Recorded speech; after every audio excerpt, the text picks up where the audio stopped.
भाऊ छा छा तो वठी भाऊ लो वठंदो आहियां टीयर गटर जा टुकड़ा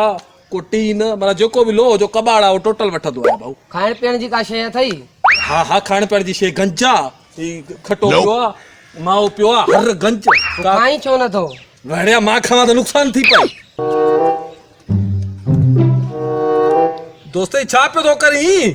माओ तूं खावां पैसा ई कोन ना थे ये शुरू थी वियो आहे मां तुंहिंजो सजण आहियां अरे बाल ना पैसा ॾिनई न का शइ काने शुरू कयो बाल खोले बाबा मां तुंहिंजो सजण आहियां अरे बाबू गरीब जे बच्चन जी रोज़ी आहे तू शुरू करे ॾिनो माओ खाइण ख़ैर त आहे बाबा मां तुंहिंजो सजण आहियां न कहिड़े क़िस्म जो सजण आहे मुंहिंजी ऊंदड़ पियो थो करी चे न पचाईंदे सॼो थाल खाई वेंदे लॻे थो हेठो खटो बि खाई वेंदे बाबा माओ खाई वठां त पोइ खटो बि खावां थो न अरे मार का खुदा जी पई मां बचड़ी हाल माण्हू रोज़ी करायो आहियां छो थो खाई न खा बेली रप खे वञ बाबा मां तुंहिंजो सजण आहियां न यार ए बाबा मुंहिंजे कहिड़े क़िस्म जो सजण आहे भाऊ तो चयो हो न त मां खाईंदुसि मूंखे नुक़सान पवंदो हा त मां चयो त भाऊअ खे छो नुक़सान पए उहो मूंखे नुक़सान पए हा